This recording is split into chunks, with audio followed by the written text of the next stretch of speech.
Hey all, this is SNES. Today is the 21st of December, or December, and it's the Game of the Year video. Whoops. Actually, I think it's more center. It is so hard sometimes to guess what the center of the computer screen is and then getting this to be correct. But yeah, I'm watching myself on the window there. But yeah, so I'm wearing this is a very old jacket. Usually I could have this like closed, but I cannot, after I got past a certain age. Because I didn't used to be fat, of course, which, no one ever believes, right? And then they see a picture of me when I'm young and you think that, you were fat when you were in ninth grade. No, I weren't fat. I wasn't even fat when playing the Burning Crusade. So if that person thinks, why didn't that person tell me he was fat or whatever, right? No, because I wasn't fat then, I could still close this jacket, so yeah.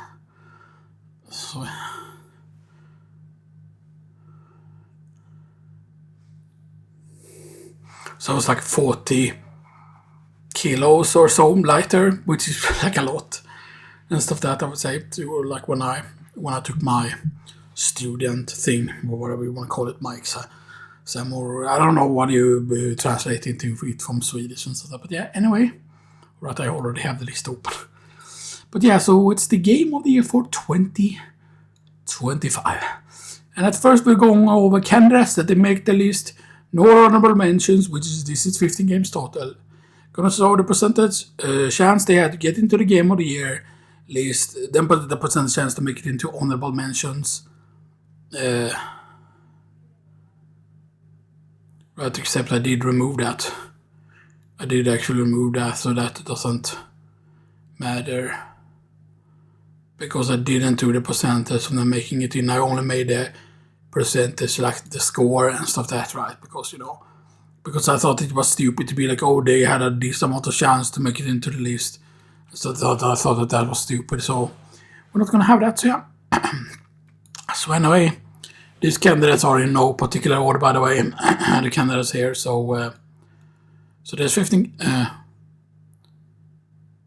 Why do I say that it's 15 games total? It's way more than that. Because basically, like, the amount of games in total is 35 games and stuff that, And then I said there were 22 candidates, which is, like, I don't know. It is just certain parts of the list that I didn't update and stuff like that, because the thing is I finished the list actually in December and stuff like that, because I changed the list around what game was number one like several times. So that we're not really used what game was number one, like, but a lot of things stayed in position. It was at one point where certain games were a lot lower and then they jumped up because I thought that, because I thought about certain other things and then because of certain things, so yeah. Anyway, these are the games that did not make it into the list. And most of these games are 70 to 79% range. That is an epic score. And 70 to 79% is more comparable to a 9 out of 10 or a 90 to 99% from most review sites. Is what my 70 to 79% is comparable to. 100% is of course a masterpiece. 90 to 99% is legendary. Is comparable to a 5 out of 5, which is usually a harsh scoring system. Like the sites that only have like a 5 out of 5 or a 5 out of 5 stars, those are generally much harder with giving out like 5 out of 5s than general review sites, that they're using the 10 out of 10 system or the 100 per 100 being the maximum score, whatever, right? So yeah. And then 82 and then 90 to 99%, as I said, is the 5 out of 5 thing. 80 to 89% is heroic, is comparable to a 10 out of 10 or 100% for most review sites. 70 to 79% epic is more comparable to a 9 out of 10 or 90 to 99% for most review sites. 60 to 69% great is comparable to a 8 out of 10 or a 80 to 89% for most review sites. 50 to 59% good is comparable to a 7 out of 10 or a 70 to 79% for most review sites. 40 to 49% fair is comparable to a 6 out of 10 or a 60 to 69% for most review sites. And then basically you have all the bad scores after that. 30 to 39% bad is comparable to a 4 out of 10 to a 5 out of 10 or a 40 to 49% to a 50 to 59%. Yeah. for most review sites, so that has the longest range there. The 30-39% is comparable like to between 40 to 59 technical percent. I probably should have written it that way, that it's instead like a 4 to a 5 out of 10. Because that actually looks better if I write it that way. So 4 to a 5 out of 10. And then basically 40 to 59% actually. Because that just makes it look better. That makes it look more understandable. So bad it's comparable to a 4 or a 5 out of 10 basically. So in between the 4 to a 5 out of 10 or a 40 to 59% most review sites, yeah. And then 20 to 29% stinks is comparable to a 3 out of 10 or a 30 to 39% for most review sites. 10 to 19% is a malfunctioning scrap heap is comparable to a 12 out of 10 or a 20 to 29% for most review sites. And 1 to 9% is a dumpster fire is comparable to a 1 out of 10 or a 10 to 19% for most review sites. And then finally 0% is your Biden's brain is comparable to a 0 out of 10 or a 0 to 9% for most review sites. Yeah, that is just, but that's not an in-depth version of the actual list, which I'm gonna do on the 4th of February 2026. Then I'm gonna do a more in-depth version of the scoring system and stuff that, like how it works and stuff that, Anyway, so let's go over the 22 games that did not make the list. No the honorable mentions. So first there are the 70 to 79% games, which there are a few of. I said Corsa Competizione for the PS5, Borderlands 4 for the PS5, Evil Genius 2 World Domination for the PS5, Gran Turismo 7 PS5, Spec3 and Power Pack specifically. Then World War 1 is also Italian Front. And then Vampire Survivors and Emerald Diorama DLC and Balatro DLC. And all the patches from 2025. Then there is Dragon Ball FighterZ PS5 patch 1.40, which is in the later patches like the patch 1.41 and 1.42. And I put in lab coat there because I finally got lab coat as a character and stuff that I finally invested into getting lab coat and stuff like that. And then we have Suikoden 1 and 2 HD Remaster, Gate, Rune, and Dunan Unification Wars. Then there is a jump down in score now to a 60 to 69%, which is great. Which is Dead Rising Deluxe Master, The King of Fighters 15, or KOF XB, so KOF 15. Then Crisis Remastered, Crisis 2 Remastered, Crisis 3 Remastered, and then Final Fantasy Pixel Remastered Collection. Then there's another jump down in score to a 50 to 59%, which is good. Sonic Colors Ultimate, Teenage Mutant Ninja Turtles The Cowabunga Collection, then Lost Judgment, Worms Armageddon Anniversary Edition, Cinema Civilization 6 Leaders Pass is what I call it, but basically I forgot if the full thing was called Leaders Pass, but basically I got it when it was on sale, when they had a version of it, of Civilization 6 that had all the material for it, like everything that's ever been released for it, And it was like massively price reduced, like you saved like a shit ton of freaking money, like it was crazy the amount of money you saved, right? Because 7 wasn't worth getting at that point, and I don't think 7 is still worth getting over 6 and stuff. That 6 is just so much better of a game. So Phantom Fury, 50 to 59% good, which is of course comparable, as I said, to a 7 out of 10 or a 70 to 79%. I know it ended up getting eliminated last on the top PC games of all time list. However, I did not put the game on the list on the year when I got it, basically, because I got it last year, I believe it was, and then I forgot to put it even on the Game of the Year list and stuff that, So though I have it on this year, however, it felt unfair to have it go up against games I got this year, hence why I scored it so low, because that's the reason why I scored it low, basically, because I could have put this up very, very high and stuff there, because it is on the actual, like, on the top PC games of all time. It was the last game that got eliminated, and my 30th game that got eliminated that just didn't make it into the top 20 best PC game of all time, because those top 20 games on the best games or the best PC games of all time, those are all like masterpieces. The top 20, because that's what I limit the masterpieces to, only 20 masterpieces at one time for a specific console. But then, of course, once I cover the PC top 20, then I will do a SNES, and I will do the different consoles one after another. And then eventually, once we're done with all the different top 20 games of all time lists that have all the masterpieces and stuff that, then I will do a top 20 best game of all time.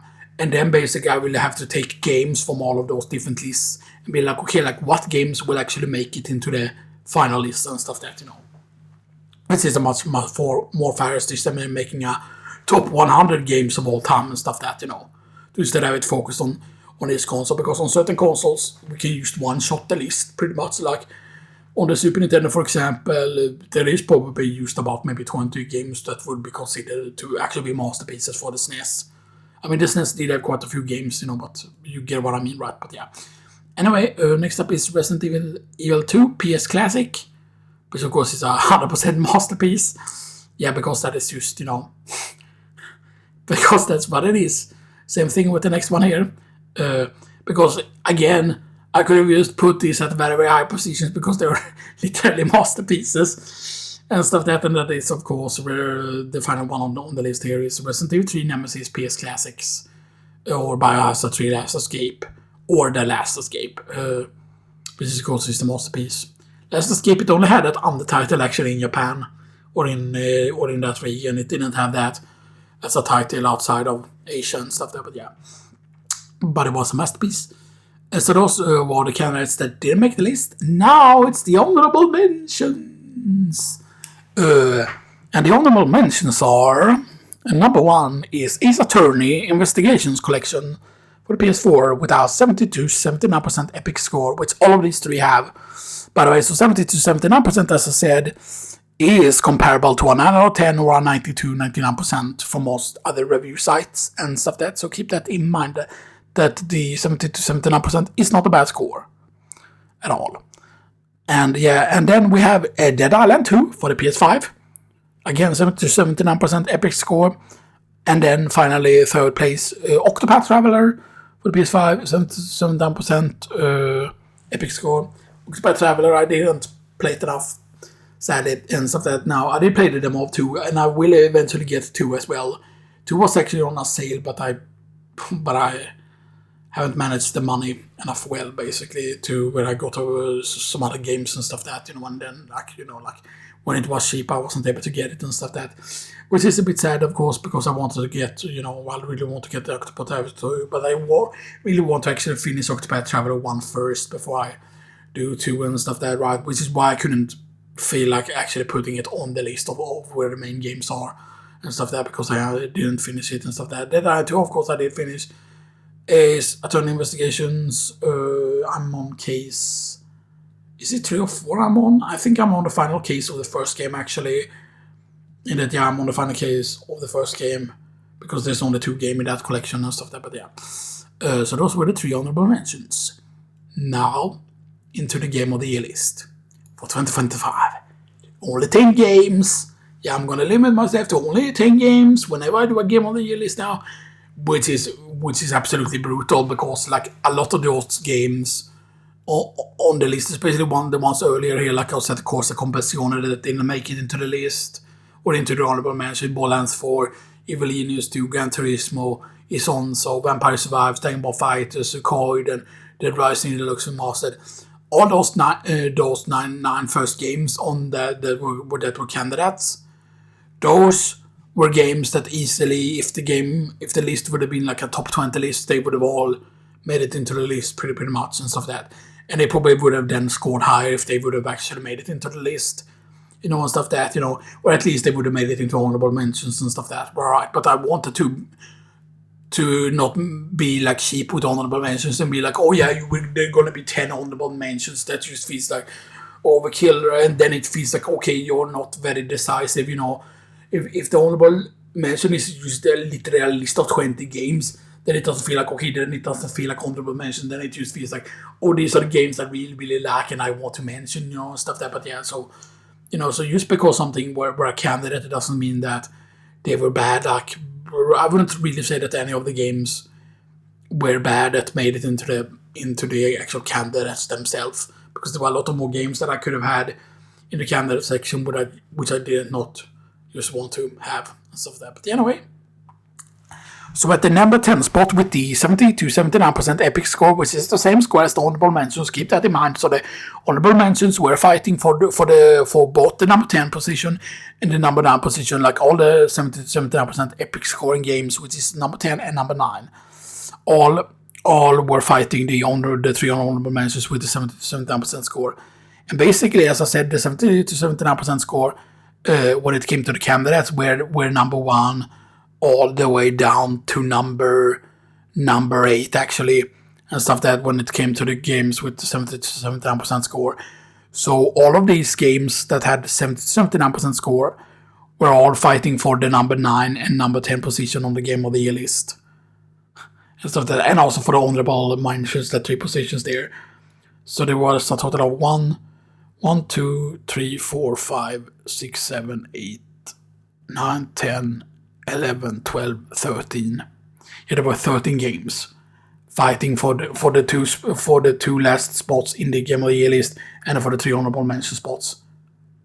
Yeah, that's a lot of games that were fighting for those positions, and I was like, oh man, I really want to put this into the actual list, but then oh man, do I put it into honorable mentions or put it further down? Like I was like, man, I really want to put those as a course competition because it's such a unique game, because it's actually more like a real, more realistic simulation than Gran Turismo is. And some people might be, oh, but Gran Turismo is just a superior game, so much more content. Yeah, sure.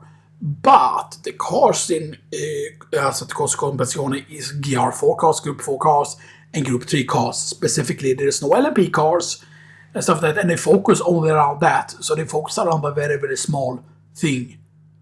And they do it really, really well. Like the brakes feel completely different in those games, and the feedback that you feel with the controller, although the game is way too loud, like playing in the cockpit, the audio is extreme and stuff like that, so you have to fine-tune the audio volume to even be able to put out with like the audio in the game and stuff like that, but it's really, really good otherwise, but yeah.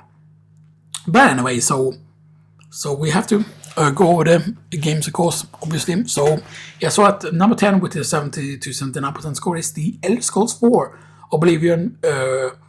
I could have put the remaster or remake there as well, but it's just called Elder Scrolls 4 Oblivion, which was one of my favorite 360 games back on Xbox 360, which I went through so many Xbox 360s and stuff that, like, I don't think anyone seriously that put it on, like, the best consoles of all time or stuff that, because there are certain people that do that, and it can be understandable, right? But if you put it on there because you enjoy the games, then it's wrong. Because you have to realize, like, oh, I really, really love Halo, or I really, really love this game, or this game, or this game. Then it's not the console that you like. Because it is completely bullshit to be like, oh yeah, it's completely okay to have a machine that crashes, but then you might say, oh, but you had a PS3 that crashed. Yes, I had the fat PS3, the piano, like colored one, because it was very, very shiny and it was a really good Blu-ray player. And that eventually did, like, overheat and stuff that, but I had it for a lot of years. Like, I had it for, like, 5-6 years before I ended up getting the Pro version, like the PS4 or the PS3. Or, well, it wasn't a Pro version. I mean, it technically was strong, and the Slim version that they released on the PS3 was technically better and stuff that in a lot of ways and stuff that, but yeah. And it was crazy, right? Because the PS3 life cycle, like Last of Us came out very, very late in the life cycle and stuff like that. And that game would have never been made if that console generation wasn't as long as it was. And then at number 9, we have Metal Gear Solid Delta Snake Eater with the 70 to 79% epic score. I might say that it should have scored higher, right? I would consider the original, like, way, way higher and stuff like that. But I think the cool thing is Snake Eater is you can play it more in the original way with the original controls. But the new controls are used so good for mobility. And the funny thing is that the glitches that you cannot do some of the glitches with the new controls. But apparently, if you play with the old controls, you can still do the old glitches. You can still do the whole, what is it? You put down a magazine, like one of the filthy magazines in the fair boss fight. and then you take basically the death pill. You place the book out first, and then you take the death pill, and then you die. And then he will go up, and he will somehow react to the book, even though he shouldn't react to the book. And then he reacts to you being dead, and then he will walk close to you, and then you resurrect. And then I believe you shoot him once with the silence thing, like the dart thing, the sleeping dart thing. And then you basically switch on an automatic weapon, and you just go full auto on him, and then he dies within a few seconds and stuff like that. And that's like a glitch because it basically thinks that you're shooting the tranquilizer gun for some reason, because I guess it collides with the book or something like that. Like it overflows or something like that. Like it's thinking that you're shooting the tranquilizer thing, although you're actually shooting the fully automatic thing or whatever, right? And stuff like that. So you're getting the stealth kill and stuff like that, like, or whatever you want to call it. I mean, technically it does count as you killing all the bosses and stuff like that, but yeah. Anyway, at number 8, and now it jumps up to the 80 to 89% score, which is comparable again to 10 out of 10 or 100% for most other review sites. So at number 8 we have Death Stranding 2 on the beach. And such an amazing game, so much better than the first game, stuff that. And right, I was really worried. Like the first game, I waited with getting, because I was unsure. Like, oh man, walking simulator and stuff that. And I was like, man, I probably won't enjoy it and stuff that, because I looked at it, didn't look at it interesting. Then I watched Caleb Hart play it and stuff that, right? And he is so good at explaining what he likes about something. Or like, because I remember watching those really, really long streams he did of it, like on YouTube and stuff that, right? And it was just like the VOD channel basically, which I know sometimes the VOD channel isn't even by the creator himself or whatever, right? Sometimes it is, and stuff like that, but yeah. But I thought that watching him play it and the way he played it and stuff that, it made me realize like, oh shit, man, like, okay, sure, you're walking around a lot, right? But you have access to vehicles. And then and you can play it your own way. Like you can make the game way harder on yourself if you really want to. Same thing in Death Stranding 2. You don't need a vehicle for certain missions, right? So you can just walk if you want to. You can take the vehicles, making things easier, or you can make things harder and stuff that. It's up to you how you want to do things, and that's something that was an incredible strength of the first game, because, right, maybe you want to do a speedrunning category. Like, I don't know how many speedrunning categories there are for Death Stranding 1 specifically, but imagine, right, oh, you're doing a speedrun category in no vehicles, right, and there might be missions, of course, that forces you to have to use vehicles and stuff that to transport something or whatever, right, but, like, it is really, really cool, right, that you can choose how to do things. So, if you want to make, like, really, really bad choices and stuff like that to make the game way harder on, then go ahead, and stuff that, and that is just something that is so good. And then, if you spend a lot of time actually used, like in the first area, for example, when you're in Mexico still, you can spend a lot of time just building up the relationships there. And the thing is always, when you reach certain tier of relationship with certain of the outposts, you get like really, really great rewards. So if you want an easy time with the game, for example, you can make the game way, way easier if you get certain of the upgrades, because they're all like literal upgrades that can make your melee so fucking good. And I did get one of the melee upgrades. I remember that was actually like the fucking way you punch and the enemies just fly up. Like, it's just because I love melee builds and stuff that, right? But the engine is so good, because you can definitely say like the second game is way more Metal Gear coded, or Metal Gear Solid 4 coded, I would say specifically, because Metal Gear Solid 4 is, or Metal Gear Solid 5 or whatever, right? Both of them are peak when it comes to the combat and stuff that. Both of them are absolutely excellent and stuff that. And it's just that 2 evidently feels more like Metal Gear. And spoilers for 3. 3 will most likely have Lou as a playable character, because you can already figure out very early who the character is. It's a certain blonde girl. Yeah, because that's Blue grown up and stuff that, because they grew up in the dead world where the dead people are and stuff that, and yeah, and yeah, spoilers and stuff that, but yeah, she becomes delivering the package and stuff that, right, and I don't know if the whole delivering package, right, is that meant to be like a because like Death Stranding 1, like whole the living package is pretty interesting, right? Because the amount of people that you sit like in their whole houses or whatever, they don't even need to go outside and buy groceries, especially certain streamers, right? If they have enough money, right? It's just like, oh yeah, just order things to where they live and stuff that, like they used to order things, and stuff that, and then it's just like, and stuff that, And then there's just so many great things about this thing too. That although I do miss drinking the monsters, man. I do miss that, like drinking the monsters and stuff that, like I do miss that, And I do miss that one shower scene from the first game. Anyway, next up is number 7 is Final Fantasy Tactics: The Evilist Chronicles with another 80 to 89% heroic score.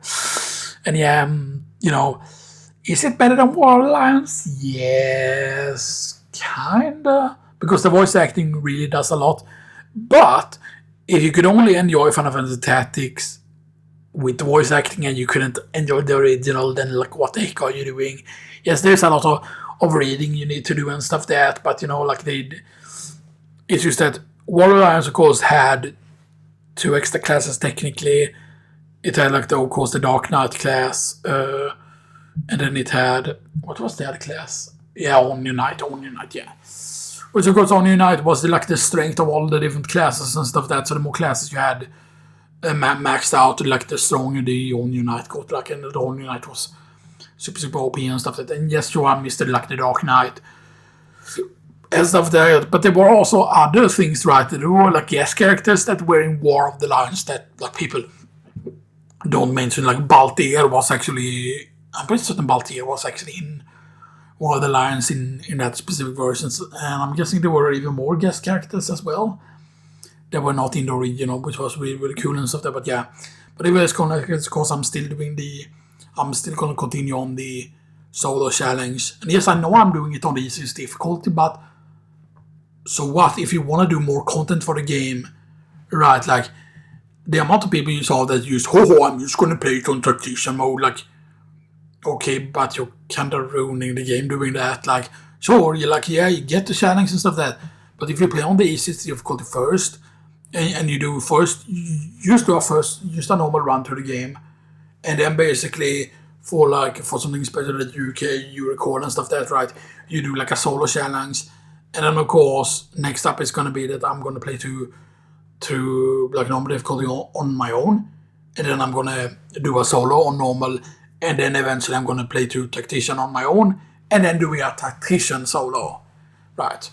Because the thing is, of course, the solo strategy changes depending on what difficulty you play on. Certain of the strats that might have worked on the easiest difficulty is probably not going to work on tactician mode, because on tactician mode I'm guessing it's way more punishing, it's way more Fire Emblem-esque, with the whole if you're running Fire Emblem on the thing where you have the permanent deaths where the characters can permanently die and stuff that, I definitely think that it's more going to be more weighted so that you miss attacks way more often and stuff that, and it might still be, of course, that you can just grind things out and stuff that, but yeah, but then then doing things solo is probably going to become way harder and stuff. But anyway, at number 6, still at the 80 to 89% score, is Brotato and Abyssal Terrorist DLC for the PS5, of course. And Brotato is just amazing. I haven't recorded as much as I wanted. Sadly, the console version is actually quite far after the PC version. The PC version did get, of course, a new update, which was really, really cool and stuff there, because I've watched Dick's video on it, and stuff that, and it is really, really cool. But however, now in the game, not only does it show damage numbers, which I think it did before, right? But now it's more now you can really, really see when something is critting, because the color is different. And also there's way more that it keeps track of now and stuff that, so it's much more easier to tell how you're actually doing without having to go and check what your specific stats are and stuff that. It's much more easier to tell how you're actually doing just from visual thing, and that's a good thing in my opinion.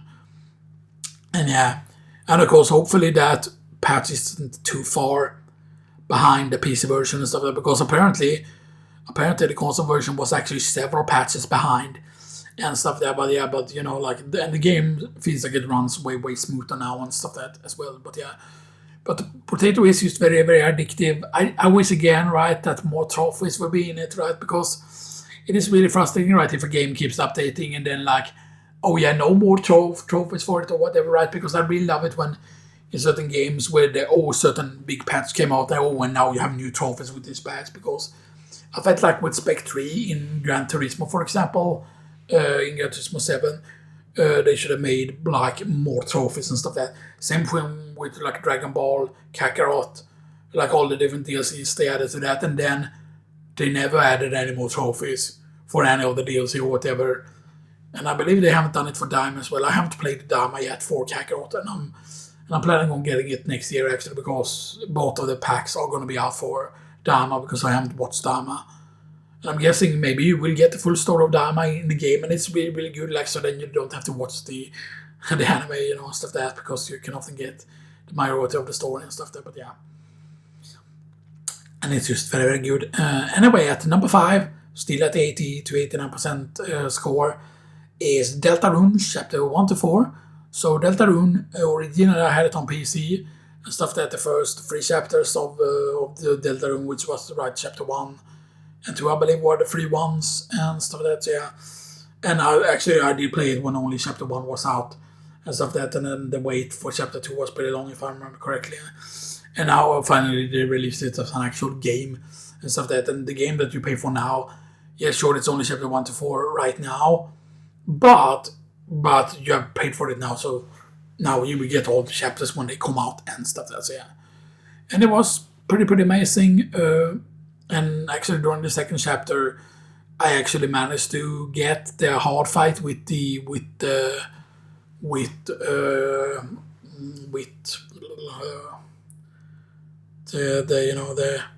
wanna be a big shot, dun, and yeah, the solo fight that you do against it. It was hard because I didn't use the timepiece that you can steal that equipment from the timepiece thing that actually slow down projectiles, I believe it does, and stuff like that, which would have been really, really useful during that boss fight, but I didn't manage to clutch it out. But it took a lot of tries. But when I first reached it, I was like very, very tired, and I didn't want to try too many times there late at night and stuff like that. And then the next day I beat it after a couple of attempts and stuff like that. But yeah. But there was no trophy for actually beating that specific boss, which is a bit weird that you don't get a trophy for beating the solo version of that boss, because that was interesting, of course, but yeah. Anyway, next up at number 4 is Megabonk for PC at the 80 to 89% heroic score. And yes, Megabonk is really good. Megabonk recently got an update. I actually removed one of the Megabonk videos that I recorded because I was trying to unlock the Thorns thing.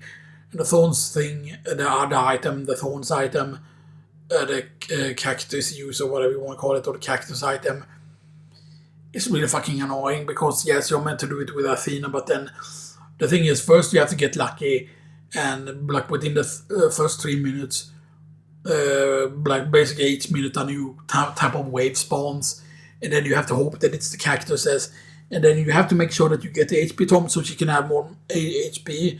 You have to get like the shield tome is very good, but then you have to have Aegis, and here's the thing, like Aegis, kill from Aegis does not count, even though Aegis does scale with Thorns naturally apparently. And I was saying in the video that, I don't think there's a weapon that scales with or that scales with Thorns, but her shield actually does scale with Thorns. And she has Thorns out, but what you're meant to do is stand in the bubble that they do. But the thing is, even when you have the shields up, you still take damage from the bubble. You can still die from that. So you need to have enough health or enough lifesteal or whatever to even survive it and stuff like that, right? And it's just like something that's just very, very RNG dependent and stuff like that, right? And then the fact that, you can only fight the cactus in the desert, but then the cactus is not a very, very common enemy, and then it's just so stupid. Like, why couldn't they just be somewhere on the map where you go where they always spawn like cactus? It's like, cactus forest or something like that out on the desert stage, then it would be easy. Like, and it's just like, why have the Thorns item be that hard to get, right, and stuff like that? And people are just like, it's just so easy, you just need to do that. Yeah, you just need to get very lucky with the RNG, and then even if you get lucky with the RNG, then you need to get the right items in order for her to be tanky enough so she can actually survive getting hit by those things. So sometimes, this entire round that took that took, or whatever minutes it took. Oh, I just got 2 more kills, and I need 100 kills. And then it's just like so fucking annoying because, because it's just like, because of course I'm stubborn, I don't want to like restart after used to doing 3 minutes and stuff that, right? But you should used to restart within the first 2 minutes, because the 3rd minute, I believe, is when the boss spawns and stuff that, or when the massive wave spawns. But yeah, and even if you get a bunch of cactuses, then if you only focus on that one shield weapon and you don't focus on other weapons, because there are other weapons that can get in the way basically and stuff that. So for example, if you have the Aegis and then you get the wrong weapon with it, then there's a risk that the other weapon is going to kill the cactuses and stuff that. And there's no way to only limit yourself to only be using one weapon and stuff that, right? And you don't want to waste banishes on weapons and stuff that, right? And why, once you have unlocked like all the weapon slots you can unlock, like why not just have an option to use toggle? And maybe it will be too powerful to just be able to have like one weapon and stuff that, right? Because then all the weapon levels would just go into a single weapon or whatever. Like maybe that is just too powerful for the game or whatever. But yeah. And now finally, the top 3 games. There's only one of these games that managed to get a 100% masterpiece score. But the other 2 have 90 to 99%, but still again the score, which again, as I said, 90 to 99% is more comparable to a 5 out of 5 on certain games are, because usually a 5 out of 5, in my opinion, is more than a 10 out of 10 or 100% from other game reviewers, because generally the sites that uses the 5 out of 5 or 5 out of 5 stars are generally much more harsher in their scoring system and stuff that. So yeah. So we're at number 3. And this game used to be number 2 at the very, very longest. And this was also number 1 for the longest time as well. It was actually still number 1 in November. Yes, even back in November it was still number 1, and early December it was still number 1. Then later on in December, when a certain thing happened, and a certain Game Award show, and I was just, oh man, and then it was like, oh yeah, this game is on sale now, because Game Award show, and then it's like, oh shit, the game is this price, whoa. and then you're like, oh man, the game cannot be that good. And then it's like, okay, like, you remember those in Final Fantasy X when Tidus is like crying and he realized, oh shit, Yuna is gonna fucking die and stuff like that, right? Like, and he didn't know because no one told him and stuff like that. Like, oh yeah, so I'm gonna sacrifice himself, because he didn't understand, like, oh, why are they all bad kidnapping the summoners, right? Because they wanna because the guardians are there to protect the summoners. They don't have to do it, right? And then he didn't know that, when they kill Sin, with the final Aeon, then the final Aeon kills the character, because of course it's Yu-Gi-Oh! Takes over the final Aeon and stuff that. So yeah, and stuff that. And I was used like that moment. It's basically that moment, but almost all the time. And yes, it has like Final Fantasy X things, because on the side you have a bar on the order the character goes in and stuff that. So certain moves have a certain speed to them, and instead of like a speed grid for customizable options, you have the pictos, which really makes it so that you can do a lot of different builds. And that also means that a lot of skills are very important, just like how in Final Fantasy X, or certain statuses are very, very useful. Same thing in this, like burning against certain bosses or certain enemies are used like absolutely key. Or certain bosses or certain enemies, there are certain enemies you can only hit with like the ranged attack when you shoot and stuff that, right? And there are so many combinations of, okay, like, how do I want my playstyle to be? Like, how do I want to build the characters and stuff that? And it's up to you how you want to build the characters. And then it might be like, oh man, this build isn't working. And then there's a thing that you can get. And I don't know if you can farm that thing anywhere, but there's a thing that lets you restat your points and stuff that, like, because there are different stats you get and stuff that, and it's just amazing. But yeah, but anyway, so Live Alive is at the 3rd position and stuff that, and it is probably the most unique RPG I'd played. Well, up until that other game and stuff that, but yeah, but Live Alive is, I mean, yes, it's Chrono Trigger inspired. It definitely feels like it has time travel, but it doesn't have like controlled time travel, because people might say that, oh, but you can use jump around between the chapters. You don't need to finish the thing you're on. So you can be in the Stone Age, or you can be in like the prehistoric, and then you don't need to finish prehistoric. You can jump into the next thing, right? So you can still jump between time with things. It's like Chrono Trigger, yeah, but you're not meant to do that. You use play to prehistoric, then you jump into the next thing, and into the next thing, and into the next thing. And I did all of them in the quote-unquote correct order, supposedly. Except once you're done with everything, then you unlock the medieval times and stuff that, and that's really cool and stuff that. And then depending on who you choose, like you can choose who your main character is in the final chapter. And I did use the prehistoric character use because I felt that made more sense because that was the first character you played as. So yeah, But yeah, I do think, however, that Live a Live could have had more trophies to it. I did get the platinum in it and stuff like that, and I felt like because the prehistoric had a lot of it had like super bosses that I did not face, nor did I make all the items. Like I thought my gear was powerful, but then certain things became very hard in that because I didn't craft enough items. Because I thought I'd craft some really, really good items, but then when I got the female character couldn't wear any gear at all, and I was like, that is strange. Like, why is that the case? And then you realize, yeah, I could have made way better gear, and I would have made it way, say, the prehistoric times. And the prehistoric times have like a lot of encounters you can get. There's a lot of reasons to farm materials and stuff like that. And I should have spent like way more time in the prehistoric area and stuff like that. But yeah. But maybe I will get into speedrunning it because the speedrunning strats looks very, very interesting and stuff like that. So most RNG dependent, I believe, because you do want to do the gambling thing. That you can do what you guess which area they are gonna do.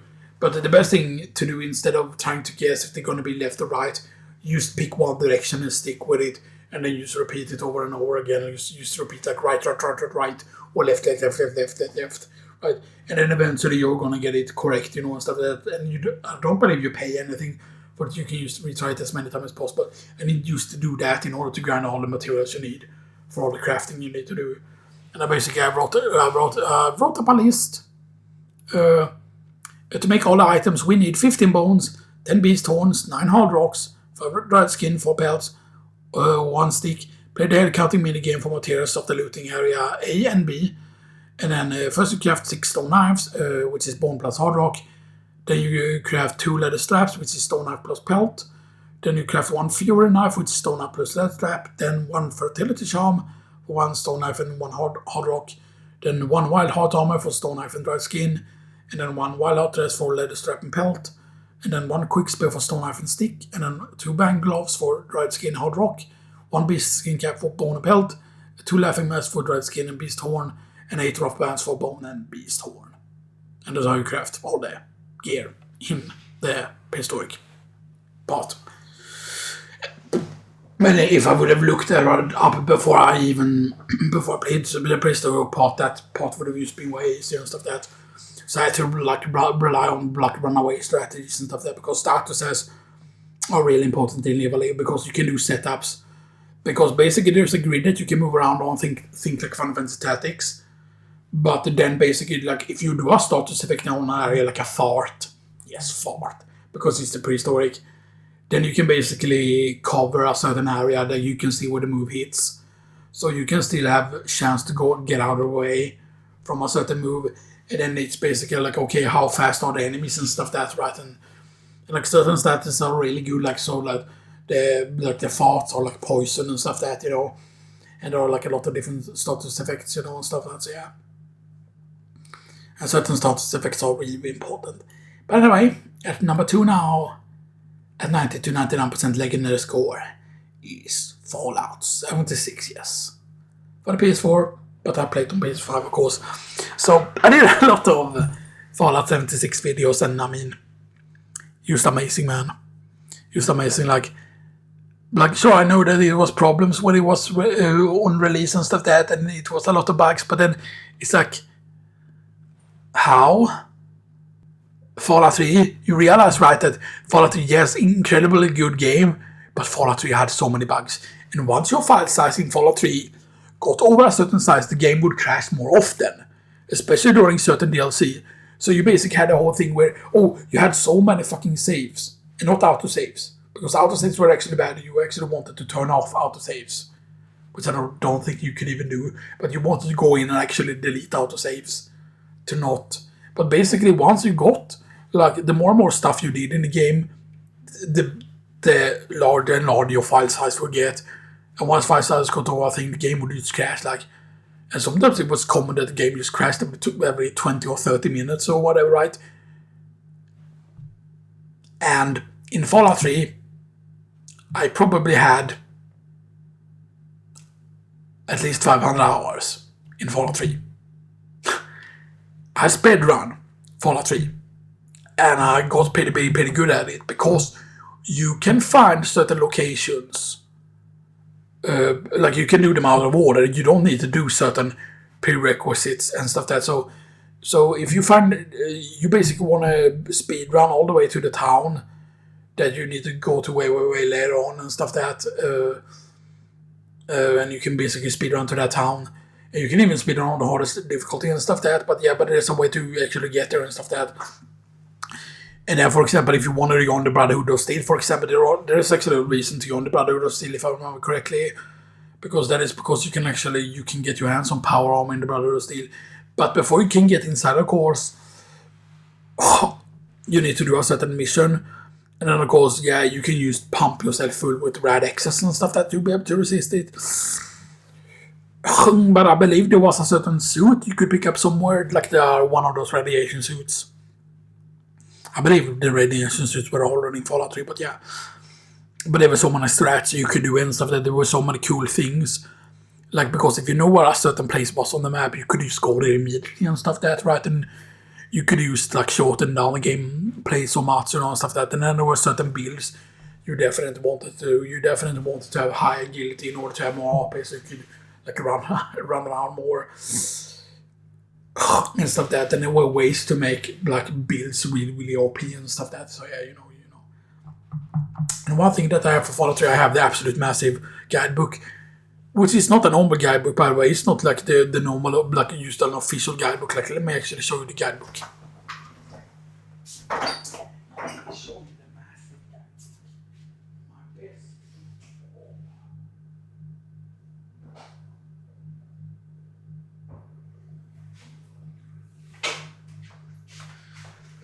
So I believe that this guidebook, right, this is actually by Bethesda themselves. This is not like an off-brand. This is an actual like limited edition guidebook, because this is part of the official game guide collector's edition. Yeah, this book is special because this they made a limited amount of. This book is absolutely insane. Look at the thickness of this. Yes, and you might say, oh, you need a guidebook to beat the game. No, I already beat the game before I got the guidebook, because when I got the game, I got it several days early, by the way, and I did a video on it back in the day. And yes, of course, I couldn't go online, right? Because he said, the person that's selling it, like, yeah, you cannot go online with this game, because then, like, fucking PlayStation would just, like, fucking lock your account back on the PS3 and stuff like that. And I have, like, the collector's edition of Fallout 3. I have the Booblehead still somewhere, but I did put the Booblehead away. But I do have the Fallout 3 box there, the tin box and stuff like that. So I forgot what I did. Where did I put the Booblehead? Did I put it in here? No. Did I put it in a bag somewhere, the Booblehead? That would be stupid if I put it in here. That would be stupid. Where did I put the Booblehead? Bobblehead or whatever you want to call it. I'm just gonna check. Did I put it just in here? No. I did not do that. Did I put it in here? No, I didn't do that. I did not put it there. I wonder why I put it there. I wonder why I put the Booblehead. Or Bobblehead or whatever you want to call it. I don't remember where I put it.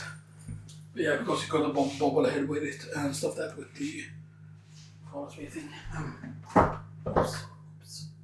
I didn't want to do that damage. That is. Hopefully I didn't damage anything there by doing that. But yeah, so that's absolutely massive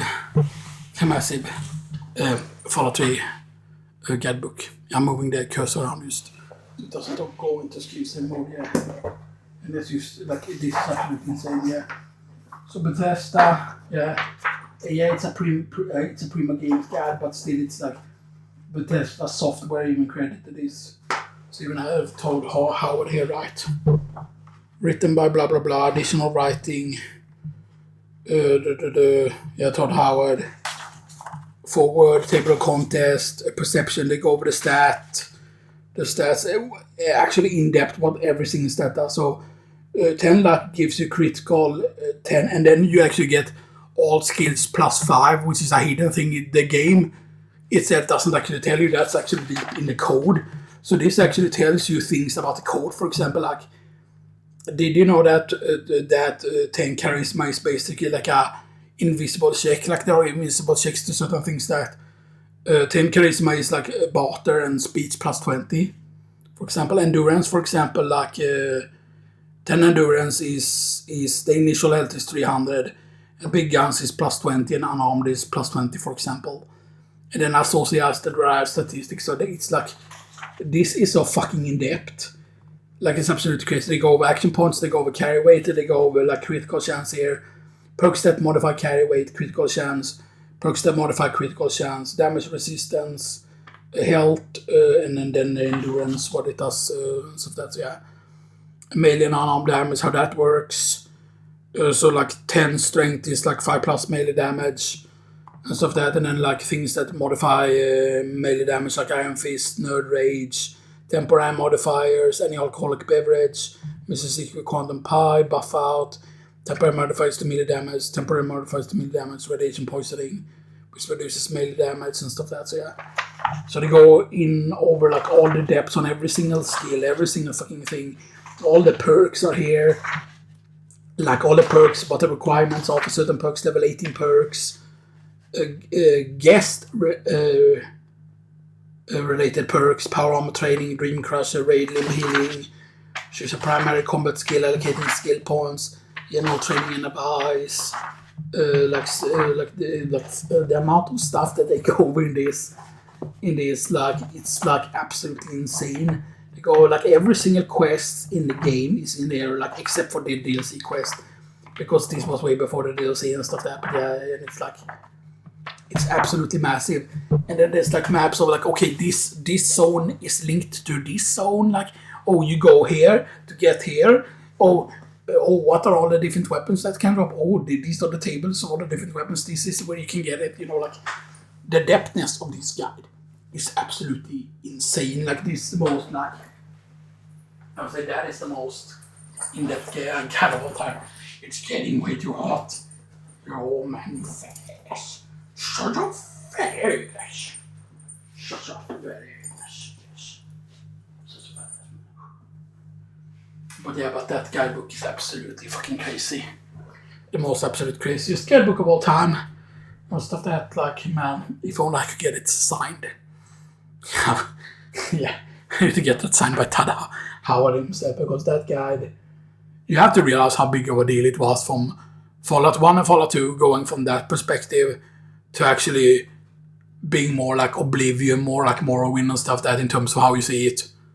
It's just such a big deal, because seeing Fallout through those eyes and actually seeing like a fucking power armor up close, or seeing a super mutant up close for the first time, it's just absolutely so freaking cool.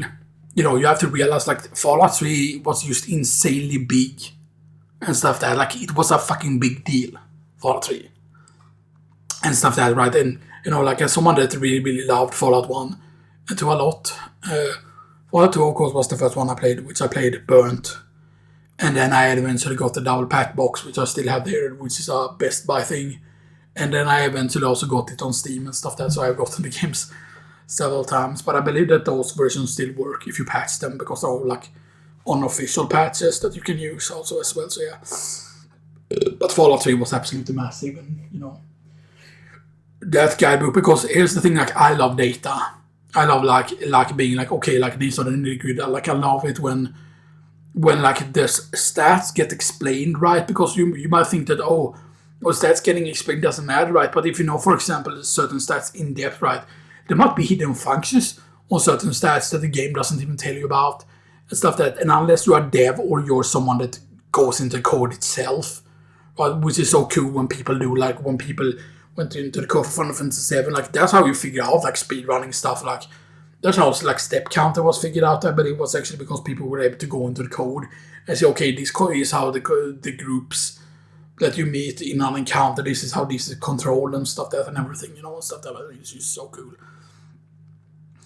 And why did I need to mention all that stuff about Fallout 3? Because Fallout 76 is my dream game, pretty much like back in Fallout 3, even in Fallout 2 and stuff like or basically Fallout 3 and then Fallout 4 like, and I was like, oh, my dream game, you know, would be like, because imagine that Fallout that was even like bigger than Fallout 3. Like Fallout 3 was massive, but it was mostly around that one city because, you know, yes, you were on the, you weren't always in the city itself and stuff that, right? But you know, and I know a lot of people didn't like all that there was so much underground stuff that you sometimes had to go a very specific path to end up somewhere and stuff that. But yeah, and then of course in Fallout 4, you had an even bigger world and stuff that, and there was a lot of freedom.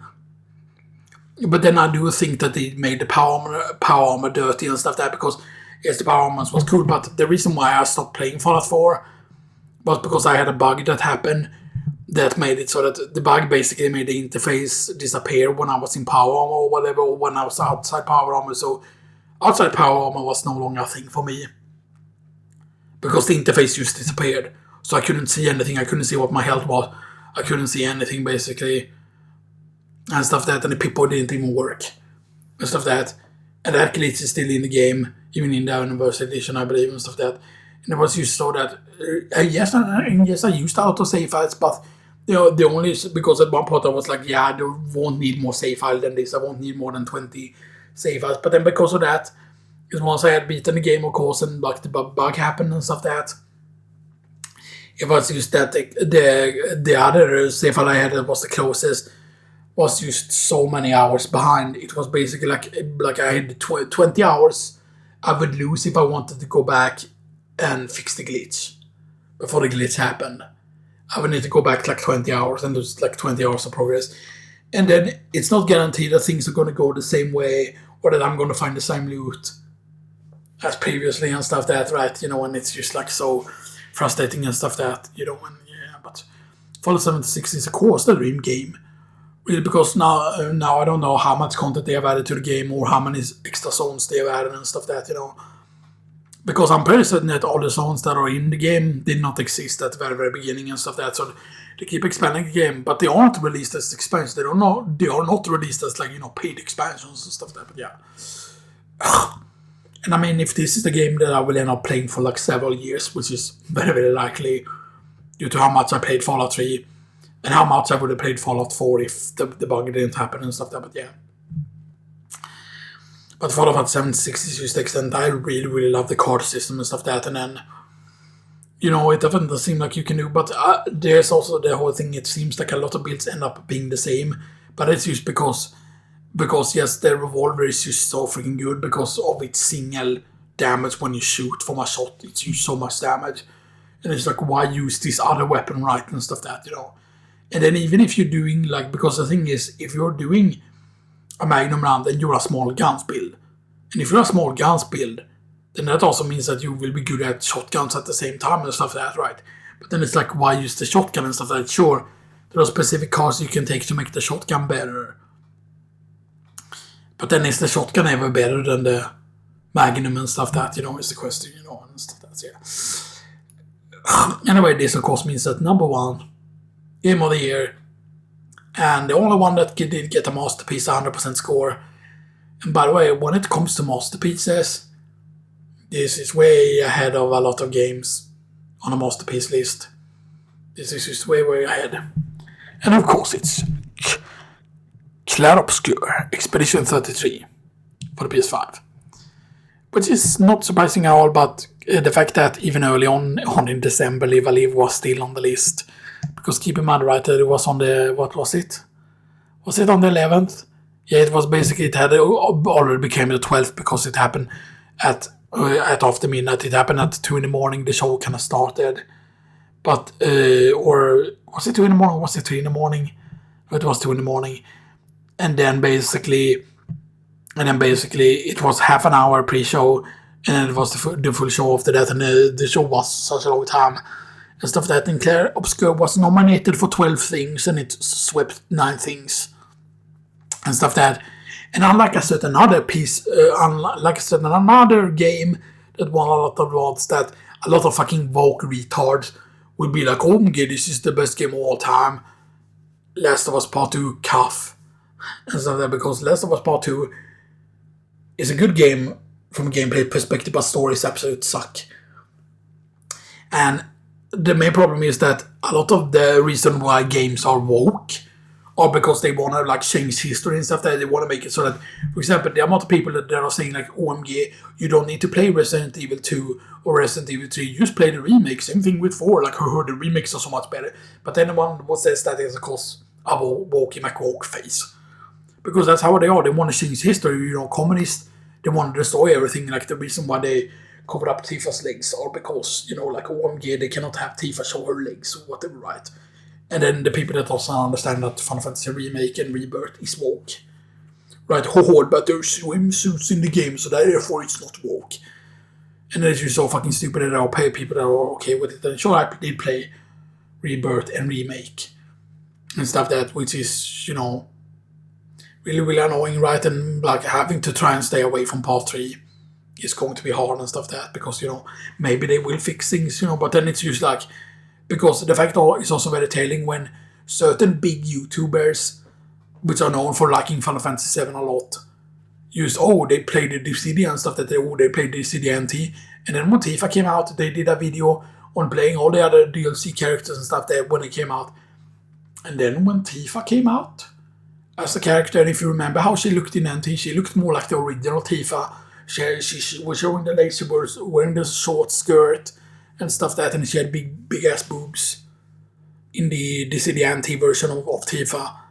And then just for some reason, the person that has a really big channel did not do a video on Tifa at all. Not a single Dissidia NT video about Tifa at all. And that's what I remember, because I do remember checking and being like, okay, like, why hasn't he made a video on it yet? And I kept checking in every single day and stuff and was like, oh man. And I think he addressed it at one point, but the excuse didn't make any sense or whatever, right? And then you just realize that, okay, that is because they like the remake design of Tifa and stuff because they needed that was way more clothes and it looks more realistic. It was bullshitting, and then you had a whole thing that, I'm gonna dance for a gay dude and stuff and they had that scene and stuff and then there was someone within the team that was like, it doesn't make any sense, Claude would never do this, which is correct. Claude, the original OG Claude, would have never done that. But then the other producers somehow convinced him, and it feels like, okay, they're run by communist cucks over there. There are communist cucks in Japan that are trying to destroy video games and stuff right, and that just happens, and stuff and the people will say that, they're just doing it to be more popular in the West. Yeah, but they don't need to have an AI team, whatever. They don't need to have fucking vocal. And maybe there are certain things that are caused by voice actors themselves. I don't know if the voice actors have power over anything or whatever, right? Because it definitely feels like, how it's written, like it's definitely going to feel like the only reason why Sephiroth is going to be stopped in part 3 is not because Claude is powerful. It's going to be, it's because of the girl. It's because already in part 2 they made it so that, the only reason why you're actually beating Sephiroth there or whatever, right, is because of the only reason why you're beating it is because of the, is because of Aerith and stuff like that. And yeah, sure, that comes and helps too, but but it's definitely going to be the whole, we need Aerith's help to beat Sephiroth, or it's going to be all Aerith that helps us, and we're not going to defeat Sephiroth without Aerith and stuff and then it's just going to be like, but yeah. But anyway, so Expedition 33 won, and it is just absolutely fantastic, because as I said, it is definitely Final Fantasy X coded with a lot of things, and then the fact that the game budget was as low as it was, and the team is as small as it was, and like comparison to other games that they beat like with way higher budgets, it was absolutely insane. And stuff and sure, like they did AI to use on certain things, but here's the thing, right? The thing is that people will you say, AI is bad, haha, this game sucks, I'm not gonna support it.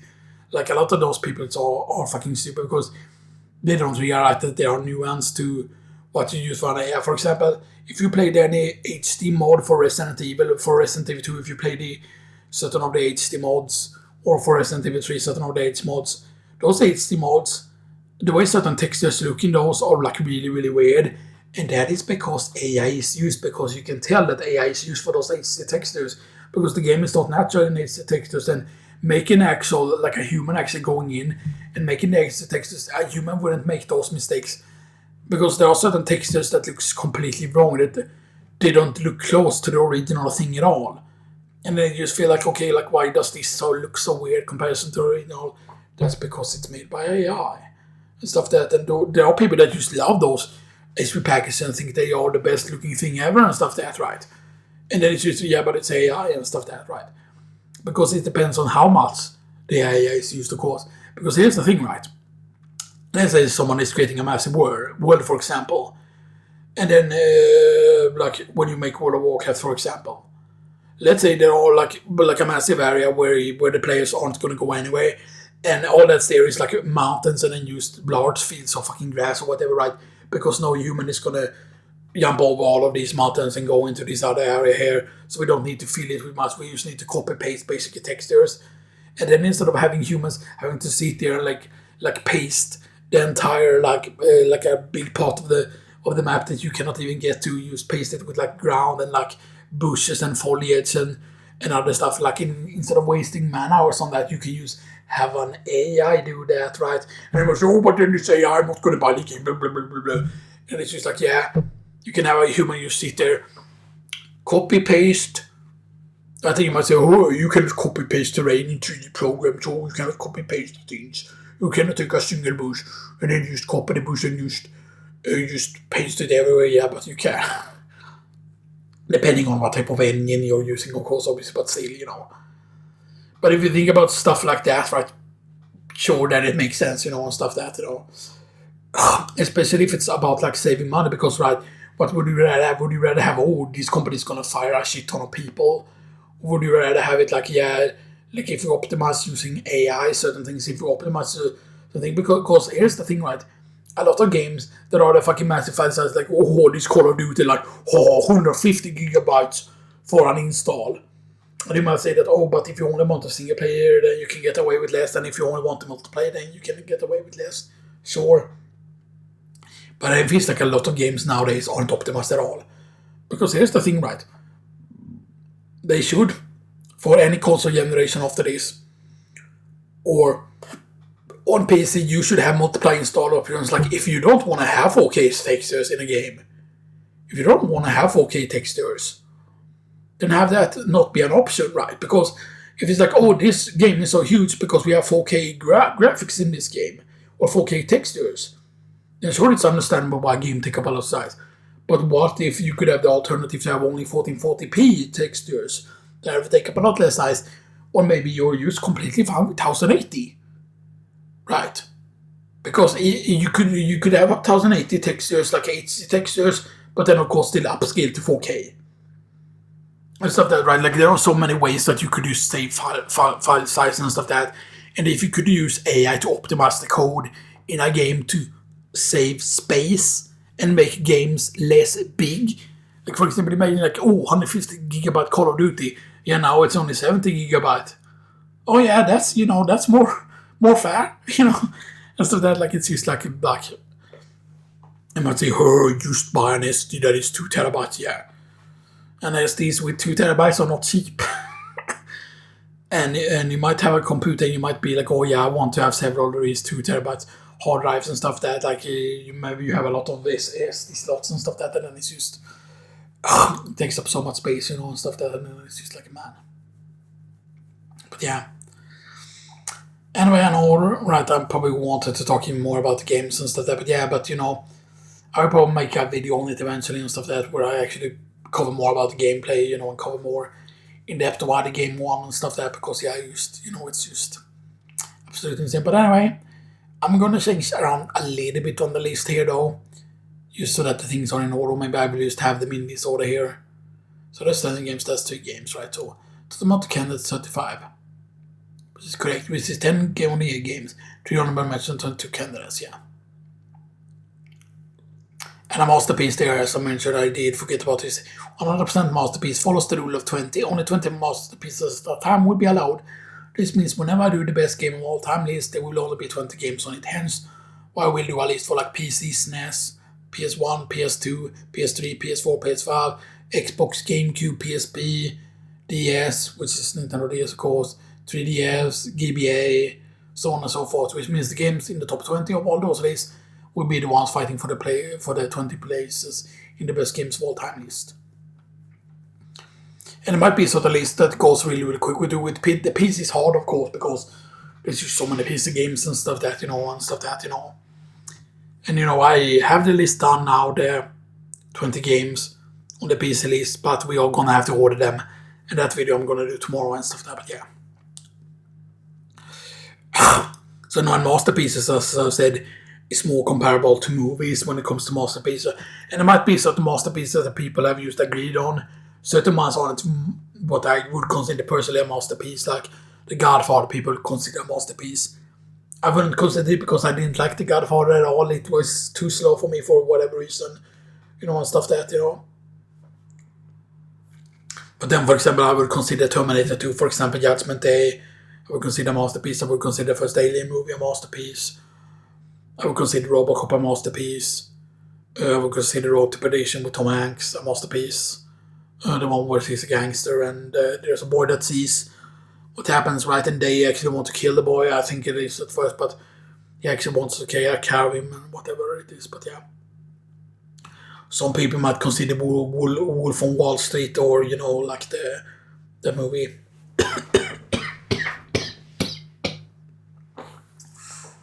I should have had some water. But anyway, I hope you all have enjoyed this and stuff like that. And so tomorrow, I will do the top 20 list. And if you go in on the part 2 of the top PC games of all time, whatever I call part 2, I did went over the things, right? And I did into the comments. I did post all the 30 games that were removed from the list. And basically the order they were removed kind of matters. But that is because I went up on the list and basically I put a certain thing of the games that I would remove from the list and stuff like that. So I went through the list first, just from top to bottom, like all the 30 games that were on the list in total. Or 20, 30, 40. Yeah, because there were 50 games on the list at first in total. And then I removed 30 games, 50, 40, 30, 20, so yeah. And stuff that, And I went over like from the top basically, and then I marked down every game, and then I did do a bunch of go-arounds and stuff that, right? And the amount of games I removed was of course 30 games, which was absolutely insane and stuff that, but yeah. But anyway, I hope you all enjoy this. And tomorrow I will finish up the top PC games of all time, and we will do the 20 games, and we will see what positions they will end up being on and stuff like that. So yeah, you already know what the 20 games are going to be if you check out the video, so that then if you check the comment section down below, because I did post the things in the comment. But yeah, hope you all enjoy this. Hopefully I will be able to do that video tomorrow. Hopefully my voice will be good enough and stuff like that. But yeah, so that's and that will probably be the last video of the year, in case something happens, or unless something happens, something big happens or whatever, right, And I might do a few short videos maybe here and there and stuff, but not like full length, not like a 1 hour or whatever, right, and stuff that maybe just like, if there's something big that happens, OMG, Final Fantasy 9 remake reveal, OMG, fucking Half-Life 3, because it's gonna be the release game for the fucking Steam box and stuff like that, and it's somehow gonna be exclusive to the Steam box. You're not even gonna play it on Steam on PC, it's gonna be exclusive to the Steam box, and it's gonna be released with the Steam box, and the Steam box is gonna be $300 reduce. Oh, but it should cost over $800 or $1,000 reduce because memory is expensive.